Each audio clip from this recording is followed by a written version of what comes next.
in which a house is built at Pooh Corner for Eeyore. One day, when Pooh Bear had nothing else to do, he thought he would do something, so he went round to Piglet's house to see what Piglet was doing.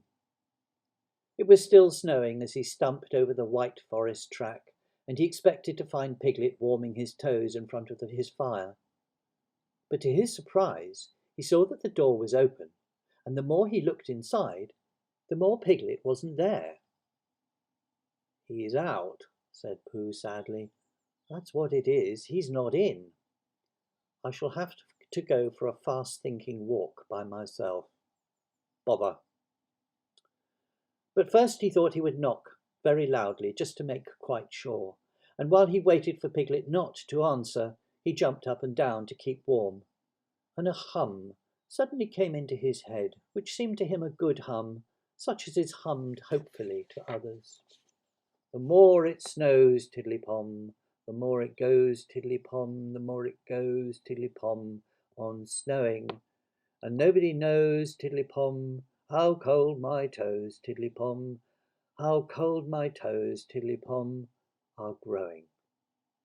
"So what I'll do," thought Pooh, "is I'll do this. I'll just go home and I'll see what time it is, and perhaps I'll put a muffler round my neck, and then I'll go and see Eeyore, and then I'll sing it to him."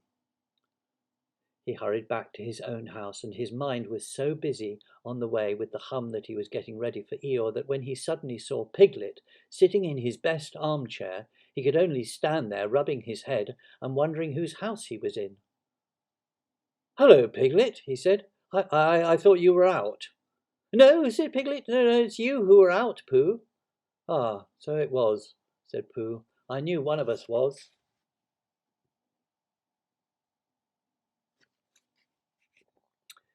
Pooh looked up at his clock, which had stopped at 5 minutes to 11 some weeks ago. "Oh, nearly 11 o'clock," said Pooh happily. "You're just in time for a little smackerel of something." And he put his head into the cupboard. "And then we'll go out, Piglet, and we'll sing my song to Eeyore." "Oh, which song, Pooh?" "The one we're going to sing to Eeyore," explained Pooh. The clock was still saying 5 minutes to 11 when Pooh and Piglet set out on their way half an hour later. The wind had dropped, and the snow, tired of rushing round in circles trying to catch itself up, now fluttered gently down until it found a place on which to rest, and sometimes the place was Pooh's nose, and sometimes it wasn't. And a little while Piglet was wearing a white muffler round his neck and feeling more snowy behind the ears than he'd ever felt before. "Pooh," he said at last, and a little timidly because he didn't want Pooh to think he was giving in. I was just wondering, how would it be if we went home now, and practiced your song there, and then sang it to Eeyore tomorrow or the next day, or when we happen to see him?" "That's a very good idea, Piglet," said Pooh. "We'll practice it now as we go along, but it's no good going home to practice it, because it's a special outdoor song which has to be sung in the snow." "Are you sure?" asked Piglet anxiously. "Well, you'll see, Piglet, when you listen."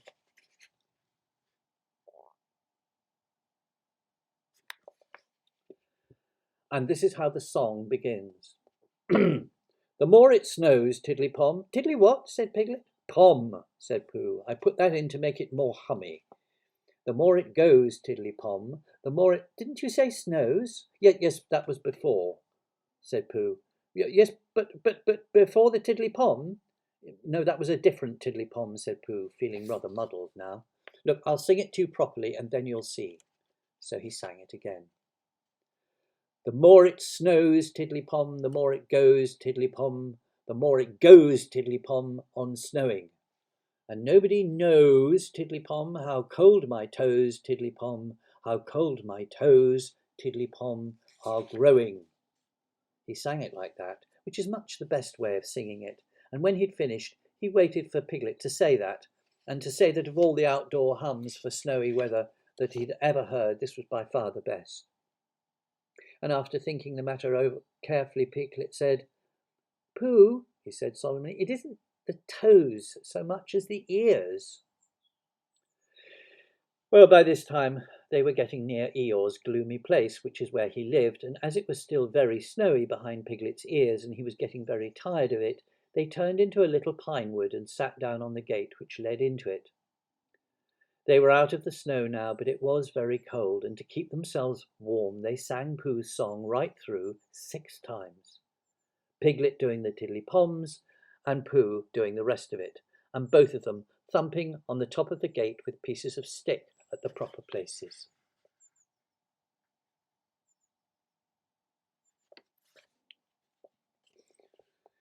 And in a little while they felt much warmer, and they were able to talk again. "I've been thinking," said Pooh, "and what I've been thinking is this. I've been thinking about Eeyore." "Oh, what about Eeyore?" "Well, poor Eeyore has nowhere to live." "Oh, no, he has," said Piglet. "I mean, you have a house, Piglet, and I have a house, and they're very good houses, and Christopher Robin has a house, and Owl and Kangaroo and Rabbit have houses, and even Rabbit's friends and relations have houses or some things, but poor Eeyore has nothing. So what I've been thinking is this. Let's build Eeyore a house." "That," said Piglet, "is a grand idea. Where shall we build it?" "We will build it here," said Pooh, "just by this wood, out of the wind, because this is where I thought of it. And we will call this Pooh Corner, and we will build an Eeyore house with sticks at Pooh Corner for Eeyore." "There was a heap of sticks on the other side of the wood," said Piglet. "I saw them, lots and lots, all piled very high." "Thank you, Piglet," said Pooh. "What you have just said will be a great help, and because of it I could call this place Pooh and Piglet Corner if Pooh Corner didn't sound better, which it does, being smaller and more like a corner. So come along."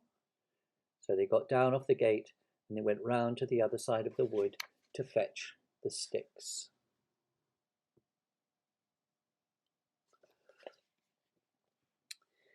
Now Christopher Robin had spent the morning indoors going to Africa and back, and he'd just got off the boat and was wondering what it was like outside when who should come knocking at the door but Eeyore.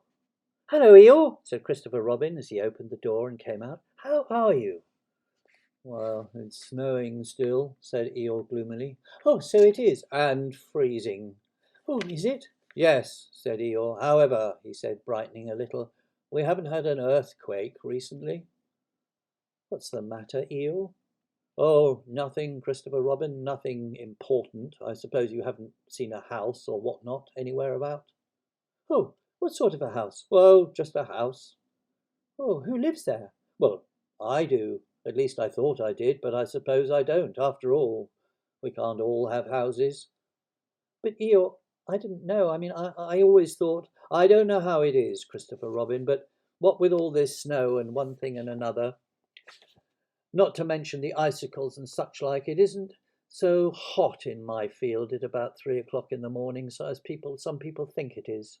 It isn't close, if you know what I mean, not so as to be uncomfortable. It isn't stuffy. In fact, Christopher Robin," he went on in a loud whisper, "quite between ourselves, and don't tell anybody, but it's cold." "Oh, Eeyore." And I said to myself, the others will be sorry if I'm not getting myself all cold, but they haven't got brains, any of them, only grey fluff that's blown into their heads by mistake, and they don't think. But if it goes on snowing for another 6 weeks or so, one of them will begin to say to himself, Eeyore can't be so very too much hot at about 3 o'clock in the morning. And then it will get about, and then they'll be very sorry. Oh, Eeyore, said Christopher Robin, feeling very sorry already.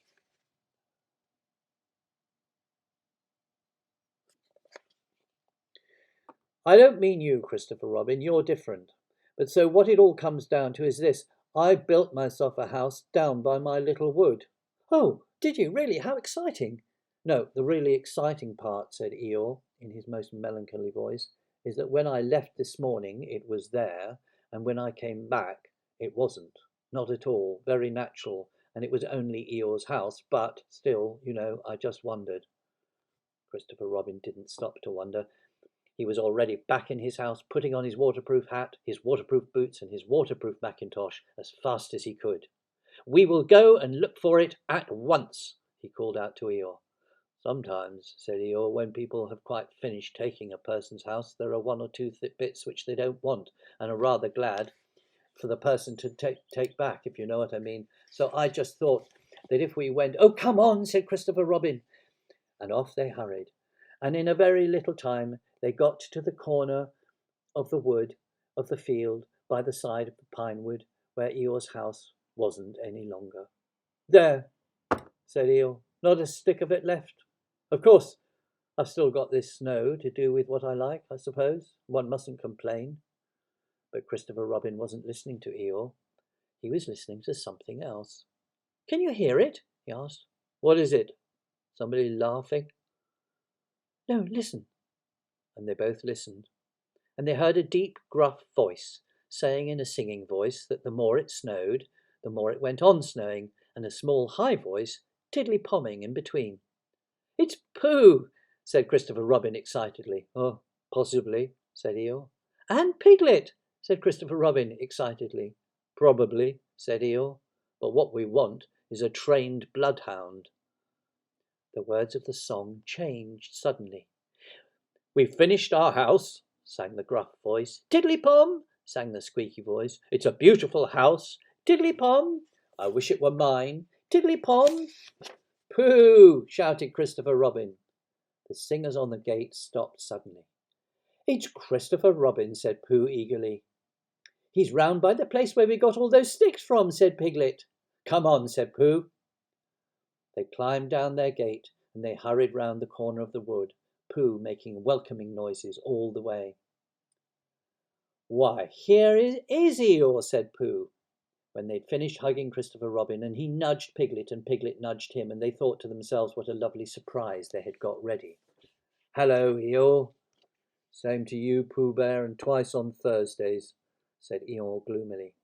But before Pooh could say, why Thursdays, Christopher Robin began to explain the sad story of Eeyore's lost house. And Pooh and Piglet listened, and their eyes got bigger and bigger. Where did you say it was? Said Pooh. Oh, just here, said Eeyore. Made of sticks? Yes. Oh, said Piglet. What? Said Eeyore. Oh, I just said, oh, said Piglet nervously.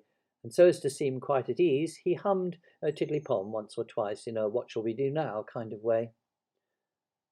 You're sure it was a house? Said Pooh. I mean, you're sure the house was just here? Well, of course I am, said Eeyore, and he murmured to himself, no brains at all, some of them. Why, what's the matter, Pooh? Asked Christopher Robin. Well, said Pooh, the fact is, said Pooh, said Pooh, you see, said Pooh, it's like this, said Pooh, and something seemed to tell him that he wasn't explaining very well, and he nudged Piglet again. Yeah, it's like this, said Piglet quickly, only warmer, he added after a deep thought. What's warmer? The other side of the wood where Eeyore's house is. My house, said Eeyore. My house was here. No, said Piglet firmly, the other side of the wood.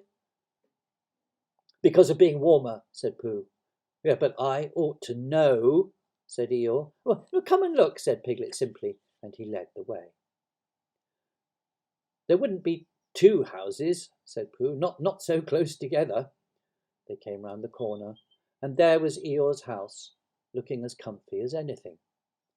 There you are, said Piglet. Inside as well as outside, said Pooh proudly. Eeyore went inside, and then he came out again.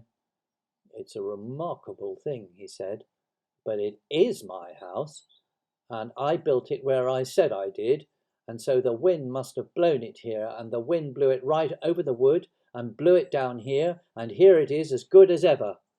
In fact, better in places. Much better, said Pooh and Piglet together. It just shows what can be done by taking a little bit of trouble, said Eeyore. Do you see, Pooh? Do you see, Piglet? Brains first, and then hard work. Look at it. That's the way to build a house, said Eeyore proudly.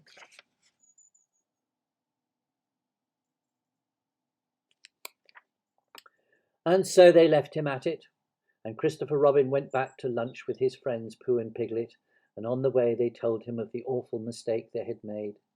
And when they had finished laughing, they all sang the outdoor song for snowy weather the rest of the way home, and Piglet, who was still not quite sure of his voice, putting in the tiddly-poms again.